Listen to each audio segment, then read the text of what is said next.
Hi, I'm Nick Schupbach with Pure Clean of Melbourne, here to talk to you about common questions that I get every day working with mold. So here we'll take you through a couple of the very common ones.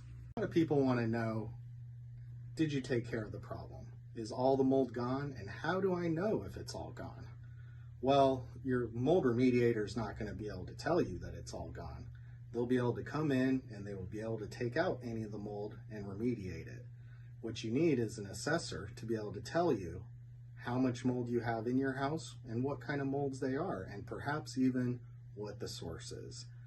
These people are called industrial hygienists, and they can come in with machines and actually test the air and see what kind of mold is in your air, and they can test swabs on walls, baseboards, or any number of other things to be able to see what kind of mold it actually is.